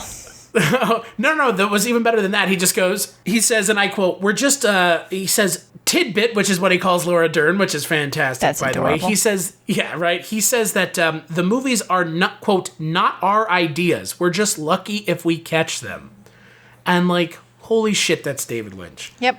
And more people like David Lynch need to be recognized for what they do than people that come out like Rami Malek and just go, "I'm so good at what I do." It's like, yeah, okay. Okay. Have fun. Nobody's going to care in like 10 years. Yeah, everyone will look back and go, boy, wasn't Bohemian Rhapsody really out of touch with its portrayal of someone who was gay? Well, yeah, everything, film editing, for which it was nominated for. But yeah, like Mulholland Drive really is one of those films that there are these films that come out that are quote unquote love letters to the industry. And I feel like when Hollywood watched this movie, they were like, yikes. Right, and the thing is it's funny because like I said before, you know, David Lynch loves LA. He loves it. Like he will never leave it. He lives there. That's where he works. That's what he does. He does everything there. But again, like with his portrayal of like the 50s, 60s universe, you know, world, there's good stuff, sure. And, you know, LA is the city of dreams, and the 50s and 60s were a prosperous time for for a lot of people, not, you know, anybody who wasn't white, but that's fine. And that's pretty fucking woke of you, just saying. Right. So fucking woke. But he also recognizes that there's a dark side and a seedy side, because that's just the human condition, and that for everything that's good, there's bad to go along with it. And that's okay. That's fine. But the thing is you have to let people experience it, that, and like giving Oscars and stuff to movies that are always just, you know, sure, biopics never end really happy, I guess, because they're always about people who died. Either by drugs or killed themselves. Right, exactly, or were murdered, you know, but that's for like the everyday people, and for just, you know, Twin Peaks is about a small town, and it's small town people doing small town things, but there's a scary dark underside to it, and those things have consequences, and it doesn't matter how naive and precious and optimistic you are about things, the bad stuff's still gonna get you. It will get you eventually. And whether you're not, you can bounce back from it, that's your character. And there's bad stuff in every single city. And that's the thing about Blue Velvet and Twin Peaks that I find fascinating, is like pulling the curtain back on that, right? Oh yeah, absolutely. Like it's unveiling that. Yeah. So, One more thing I want to ask you, since we're kind of on the topic of this Oscar baiting, weird Hollywood love letter, non-Hollywood love letter in the case of Mulholland Drive, or more kind of a reality check. Mm-hmm. In your mind, what has been in like the last, I don't know, 10, 15 years, the most self-aggrandizing film to get nominated for an Oscar? Oh, jeez. Because I personally think it's either La La Land or The Artist. Because those are so self-aggrandizing. Yeah. I'd probably have to. I would say probably The Artist. It's like so self-congratulatory. In like is. A way that Mulholland Drive isn't. Yeah, I would say that The Artist probably takes that cake because, I mean, yeah, I would love to see a movie about the fall and like transition between silent pictures and audio and, talkies as they called them. Because that time for those actors was fucking scary and career ruining for a lot of them. And yeah, sure, we see that in The Artist and we get the, oh no, is he gonna kill himself kind of thing. But it's done so quickly, and it's just, it's fixed by a cute dog, and everything is just so like, ha, everything's okay still, I can still act, that's all right. It's like, no, a lot of those people lost their fucking jobs and died in obscurity, and that's sad. It is a sad time. You want to make a movie about that time period? I would absolutely watch a movie about that time period. But do it in a realistic fashion, not in a way that makes it's just so sanitized of like, yep, nope, see, everything was just fine. We didn't ruin anybody's... We were very accepting. No.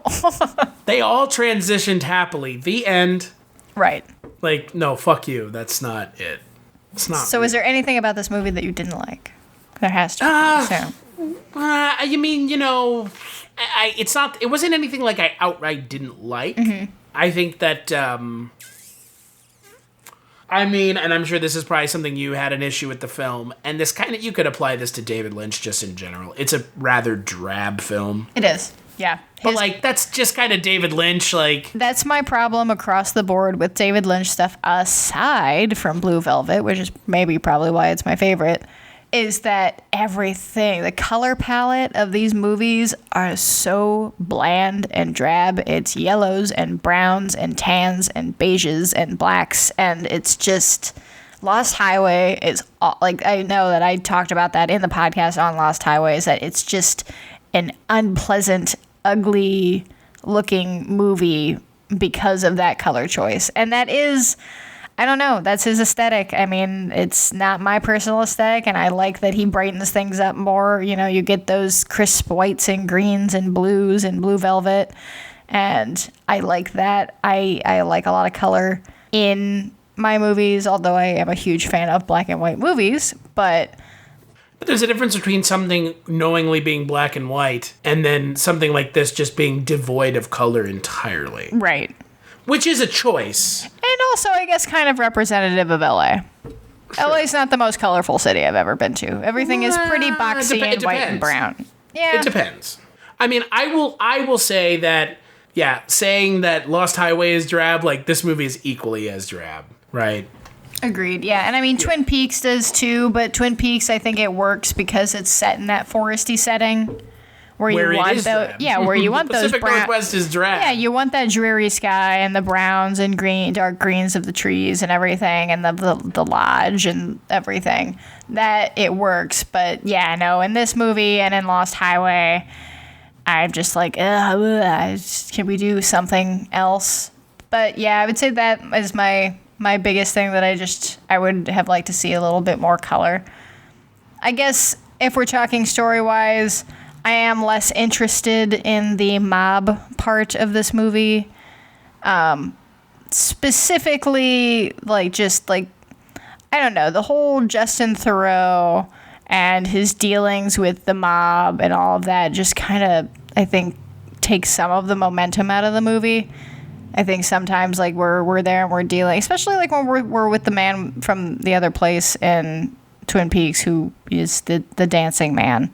Michael Anderson. Yes, Michael Anderson. Specifically, when we're with him, which I still don't... I'm not quite clear on him, and I know that he's very much a part of the dream sequence, so I'm not putting in a lot of, thought to try and figure out what exactly. But do you realize in that scene that was like those were like prosthetic arms and shit? Yes, they gave him like super long arms and legs. It was weird. It is. Yeah, but like that's the thing about this movie. Like there is that David Lynch things going on, but like I think it's really like dialed back. Yeah. I think that I mean, if you look at something like this and then you look at something like Twin Peaks: The Return, yeah, there's no 20, there's no 10-minute long scenes of someone sweeping a floor. Like, that's not happening in this movie. And I don't know if that's, David Lynch, after Dune, made it a point to have final cut on everything that he does. So this is the movie that he wanted. And it is how he wanted it to be, so he dialed it back himself. It wasn't like I don't think it was influence on studio heads or producers saying, hey, you gotta kind of like tone back the weird shit for the main audience. Yeah, I don't think so either. But I think he just did it because he wanted to tell a different kind of story. And he did. He told a story that didn't rely on that, it relied on other things. Mm-hmm. Which is fine. So what would you give the film out of 5? I'm going to go ahead and give it a 4.5 out of 5. Whoa. Yeah. That's the biggest rating I've ever given to anything on the show, I think. Just wait. You might give a 5 to something by the end of this year. You never know. I give away 5s very sparingly. Jess Byard June is right around the corner. It's true. In 6 months. In 6 months. So maybe just be like, I want to give a movie a 5. So I'm just going to pick stuff. Litsomania. Yeah, for myself, I'll probably give it a 4, like 4 blue keys out of 5. 4 blue keys. 4 blue keys. 4 silencios out of 5. Yeah. What does this open? Silencio. What is this? It opens the key to reality, which is sad. Don't do it. Yeah. And then she just opens it and disappears. Yep. Bum, bum, bum. I really like that ending sequence between the Club Silencio and to that point where the dream sequence is just entirely starting to fall apart. So then things are disappearing and cracking. I think it's a fantastic transition. Again, I think it's like the most straightforward portrayal of dream sequences in a David Lynch movie. It's like very, very straightforward. Mm-hmm. In a way that like you don't expect with Lynch. It's like which is cool. Training wheels. Yeah, it's like baby's first David Lynch movie. But like not because like this. You won't see the engineer that slams the Nissan Rogue's door 13,920 times. Or the corrosive chamber that simulates 15 years of life in 5 months. Or the Rogue heat-baked for over 300 combined hours. What you will see is a vehicle that can take punch after punch and keep rolling. Nissan, #1 in new vehicle quality among mainstream brands by J.D. Power. We put it through the worst, so you get its best. For J.D. Power 2025 U.S. Initial Quality Study Award information, visit jdpower.com/awards. Awards based on 2025 model year. Newer models may be shown. Hello, my name is Kevin Tudor, and I'm one of the 3 hosts of Almost Major, a film podcast dissecting many major indie studios and the films they release. Every week, myself, Charlie Nash, and Bryden Doyle discuss overlooked, forgotten, or bona fide classic indie films via studio-specific miniseries. We've previously covered numerous films from Artisan Entertainment, Lionsgate Films, and New Line Cinema. Titles including The Blair Witch Project, American Psycho, Dogville, But I'm a Cheerleader, Saw, Requiem for a Dream, and Ringmaster, you know, the Jerry Springer film. Anyways, we have a fun time every week and we hope you will join us. Subscribe to Almost Major wherever you get your podcasts. Now proudly a part of the Someone's Favorite Productions podcast network. This movie's amazing. Yeah. Let's take a break, and when we come back, we'll talk about what January, now proper January, has to offer for the Kulturecast.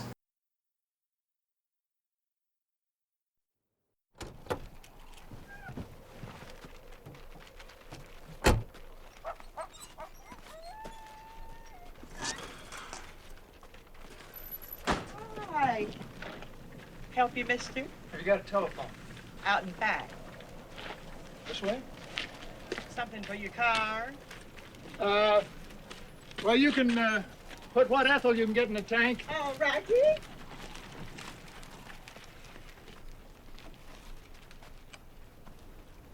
Would you mind checking those radiator hoses? I'll do that. Take take a look at my snakes if you have time.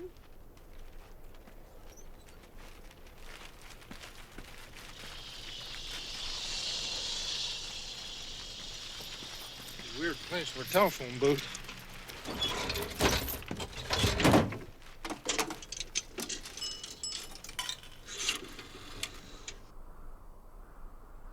Operator. I'd like to report a truck driver that's been endangering my life. In that case, I'll have to give you the police, sir. Right, well, give me the police. Sir, which department do you want? Whichever's closer. What number are you calling from? This number is 9821.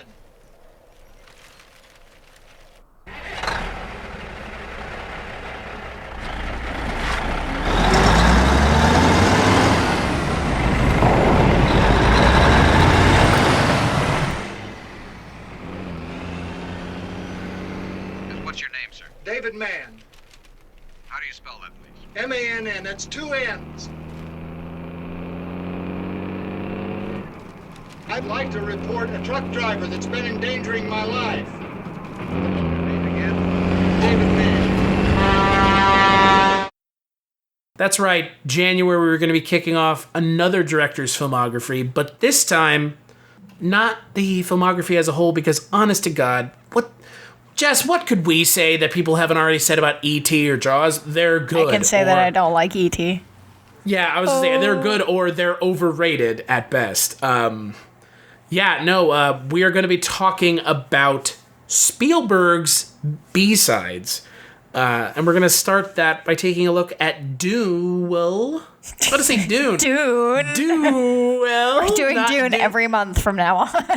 And Mike White would probably be Mike White and you and me just do Dune forever. It's Dune. Every podcast is Dune. We just get to the point where we're literally just table reading the script. Dune minute by minute. Like that Goodfellas minute by minute podcast. Yeah, Dune minute by minute. Oh God. Let's not start any more podcasts for the love of Christ. But yeah, no, you and I are going to be talking about Duel. If you're listening to this now, there will probably be a best of what we watched last year podcast in between here and there, or maybe after that one. So that will be coming on the feed at some point soon in the next week.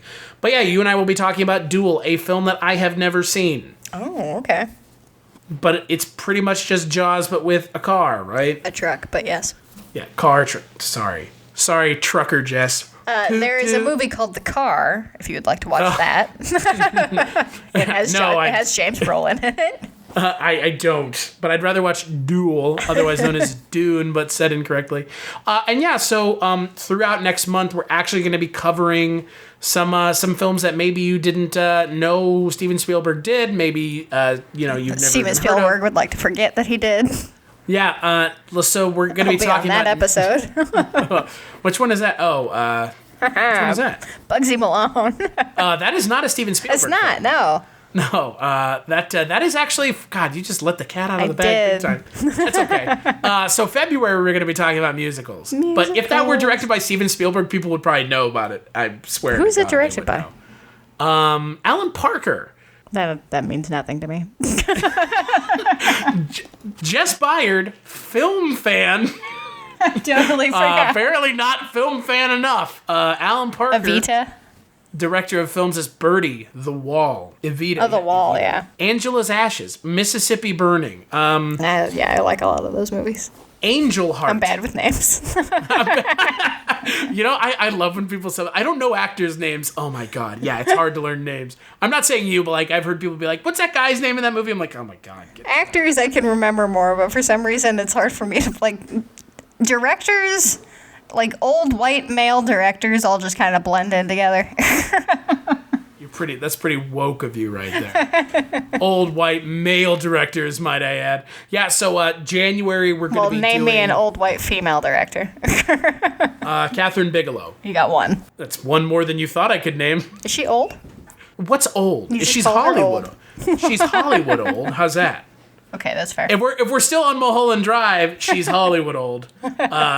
And you know what? Probably being married to James Cameron aged her 100 years. Yeah, that's true. Also, Catherine Bigelow, definitely 68 years old. Oh, I guess she's kind of old. which is shocking because... Sorry if there's any people who are 60 and older and we just called you old listening to this, But I'm not saying you're old in real life, I'm saying you're Hollywood old, which means nothing realistically. But yeah, so we're going to be doing Steven Spielberg B-sides. So we're going to be covering Duel, 1941, which looking forward to because I haven't watched that in forever. Always, which I've never seen. And I've never seen that either. And Empire of the Sun, which I am not looking forward to. Yeah. Christian Bale. Christian Bale, who Good for you. And how was it? You know, you and me, we're fucking done professionally. Christian Bale. I'm not the biggest fan of Mr. Bale, which is fine. I don't have to be, but it's child actor Christian Bale, which is fun. And then February is when we're going to be covering musicals. So we're going to be talking about some fun stuff. But yeah, I won't give that whole month away. But yes, we'll be talking about Bugsy Malone. Yes, Father Malone is excited. I watched it, but I was stoned, so that doesn't count. I was too stoned to stay awake. Let's put it that way. So I'm very much looking forward to watching that. And it's probably, good because that one Coca-Cola song came from the movie. So, I honestly can't wait. I can't wait to see this movie. It's been on my to watch list for fucking ever. And I've just never really had a reason to watch it by myself. So it's I can tell you that there is no erotica in that film like there was in Mulholland Drive. There's no sexy lesbian hookups in this children's movie. Well, see, here's the thing. It's like not it is a kids movie played by kids for adults. A movie featuring children who murder each other, but don't murder each other in a graphic way. Yeah. So yeah, it's we're going to be talking about that. I wish that were directed by Steven Spielberg because more people would know about it. But at the same time, my wires were crossed because we planned these podcasts like at the same. You were planning the themes for the months in like the same text. That's true. I think my brain just like connected Steven Spielberg. I just want that to be a thing. Why is trying to will it into existence? Why is this not? Why did he not fucking direct this movie? Oh my god. But so until then, until Duel, until us talking about the best things we watched in 2019, where can people find you, Jess? You can find me on Twitter at writer Jess Byard, and you can also find me on Instagram. I have been dabbling in some digital art recently, so if you like weird, surreal kind of shit, you can check that out there. And also pictures of my cats, if you also like cats. And then you can also find me on our podcast, Chris, the One Season Show, which we just kicked off our second season talking about Kitchen Confidential, and we're going to be recording the second episode here soon, so you can have plenty of time to get caught up. And you should, because it's good. Unlike Werewolf, it's good. But you should still listen to that season. Yeah, you should. I mean, if you want some laughs, with 2 Fs, you should check it out. As for myself, here you can find me, Twitter, casualty_Chris. I'm not going to tell you my name on Instagram because I don't want you following me on Instagram. I just post pictures of myself and my wife. And, like, do you really want to see that? Like, is that exciting to you? Follow Kulturecast and Culture Shocked on Instagram. Actually, just follow Kulturecast on Instagram. If you were listening to this podcast, you know how to spell it. You'll find it there. Casualty_Chris on Twitter, Kulturecast.com. What else? Patreon. Chronicles from the... Patreon. Money, give, please. Yes, money. We like if you do that. Good. What else? I was going to keep plugging Catalog my Twitter of the Crypt. Cujo of the Crypt. Chronicles from the Crypt. That's a podcast that still exists. We're still doing that. It's Tales from the Crypt. If that's your thing, cool. If not, don't listen to it, I guess. Starting now in January of 2020, the Barney Miller podcast, which many of you who are listening to this go, what the fuck is that? Barney Miller is a detective show set in New York from the late 70s, early 80s, and that is taking the place of the Kolchak tapes, which is another show that you probably just went, about, which is fine. That's cool. But I'm doing that with Mike White, and we're still doing Dreams for Sale, and you can find me on the projection booth from time to time, and you can actually find Jess on there too. You can. I'll actually be recording an episode this month. Oh, I think I'm recording one too, I think. Maybe. It's been pushed back so many times, I don't know at this point. I think we're doing it. But the funny thing is, and Mike already told me I can give him shit about it, we actually did the movie that he's doing before him. Whoa, what? Aerosplit. Wow, that was either a really bad canned reaction or you being serious. No. Yeah, he's doing Eros Plus Massacre, which is a Japanese new wave film that he picked for me to watch in Mike White March in 2018. So, yes. All right. Mike is having me on. I'm not sure you would go out of your way to, though. I don't know. What? It's a Japanese weird movie? It sounds like something I'd watch. Japanese weird movie podcast with Jess Pye. Hey, I'm going to be doing Horrors of the Malformed Man, which is also a weird Japanese movie, so...